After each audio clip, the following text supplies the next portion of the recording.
వేదంలో తత్వం ఉందా? వేదాలకు విధేయంగా ఉండాలని, అవి అపౌరుషేయాలని అంగీకరించాలంటే అవి బోధించే విషయాలలో నీతి సంబంధమైన ఆధ్యాత్మికపరమైన విలువ ఏదైనా ఉండాలి. జైమిని లాంటి ఒక తత్వవేత్త వచ్చి ఒక గుడ్డపేలకను చూపి దానికి కట్టుబడి ఉండాలని, అది అపౌరుషేయమని వత్తాసు పలికినంత మాత్రాన ఆ గుడ్డపేలికకు ఎవరైనా కట్టుబడి ఉంటారా?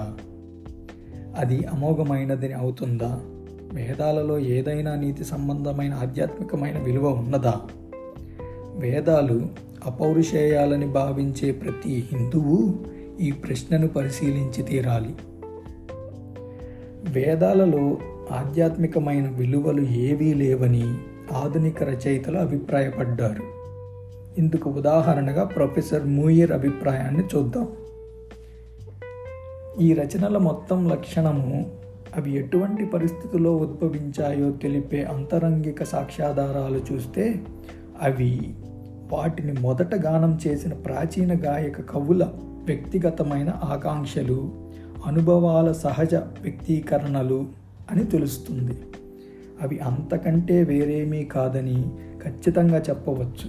ఆ పాటలలో ఆర్య ఋషులు తమ ప్రాచీన దేవతల ఘనతను స్తోత్రం చేశారు. అదే సమయంలో వారికి నైవేద్యాలను సమర్పిస్తూ వారిని సంతుష్టులను చేసుకోవడానికి ప్రయత్నించారు. సాధారణ మానవులు వాంఛించే ఆశీర్వాదాలను, ఆరోగ్యం, సౌభాగ్యం, దీర్ఘాయుష్యు, పశు సంపద, సంతానం, తమ శత్రువులపై విజయం, పాపాన్ని క్షమించడం, కొన్ని సందర్భాలలో స్వర్గ సౌఖ్యం వంటివి వారు దేవతల నుంచి కోరుకునేవారు. విదేశీ పండితులంతా పక్షపాతంతో వ్యవహరిస్తారని, అందుచేత వారి అభిప్రాయాలను అంగీకరించిన అవసరం లేదని ఎవరైనా అభ్యంతర పెట్టవచ్చు. అదృష్టవశాత్తు మనం పూర్తిగా విదేశీయుల అభిప్రాయాల మీదనే మొత్తం ఆధారపడలేము. దేశీయ సిద్ధాంతాలకు చెందిన నాయకులలో ఇదే అభిప్రాయాన్ని వెలిపించిన వారు, ఇందులో ప్రసిద్ధులైన వారు చార్వాకులు, అలాగే బృహస్పతి కూడా ఇదే ఆలోచన ధోరణికి చెందినవాడు.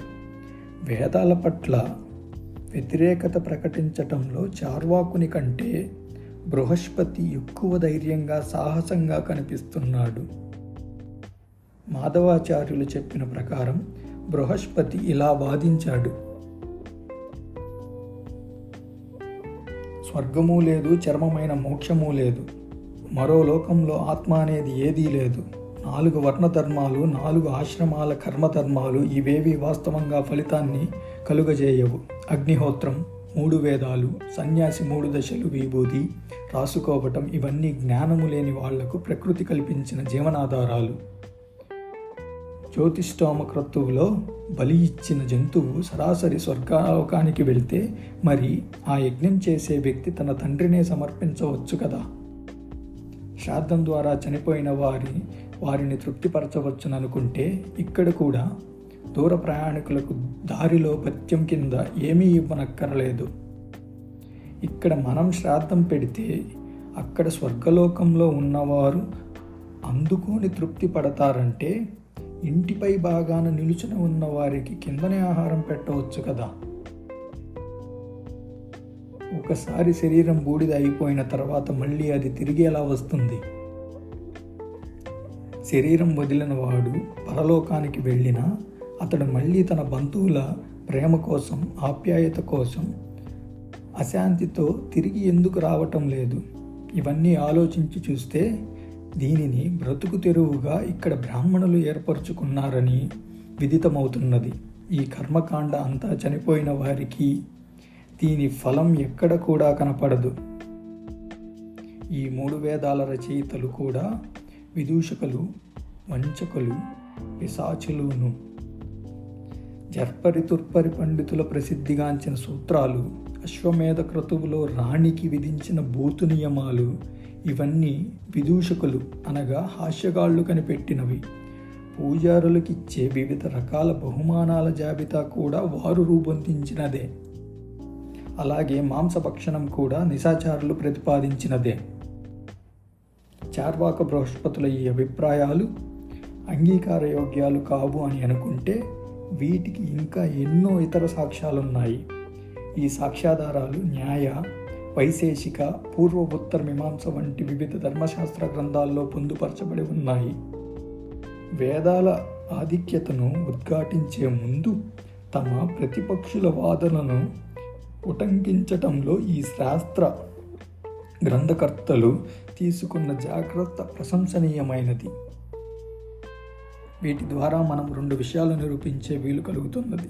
1, వేదాలను ప్రామాణిక గ్రంథాలుగా గుర్తించటాన్ని సమ్మతించని ఒక దార్శనిక భావం ఉండేదని.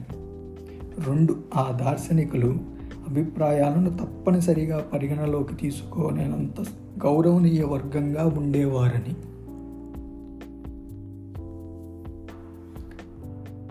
ఇక తత్వజ్ఞానానికి సంబంధించిన వరకు ఋగ్వేదంలో ఆ ప్రస్తావనే లేదని చెప్పవచ్చు. ప్రొఫెసర్ విల్సన్ గమనించినట్లుగా వేదాలన్నిటికీ మూలంగా పరిగణిస్తున్న ఋగ్వేదంలో ఎక్కడా తత్వానికి సంబంధించిన ఆలోచన కానీ అనంతర కాలపు సిద్ధాంత దృక్పథ కానీ లేదని చెప్పవచ్చు. ప్రపంచ పురోగామిత్వానికి, విశ్వశ్రేయ సంస్కరణకు సంబంధించిన జాడలు అందులో లేవు. వేదాలు ఆర్యుల సామాజిక జీవనాన్ని తెలిపే ఆధారంగా మాత్రమే ఉపయోగపడతాయి. ఆదిమ కాలపు జీవన విధానాన్ని చిత్రీకరించే ఆసక్తికరమైన దృశ్య చిత్రాలుగా వేదాలను తీసుకోవచ్చు.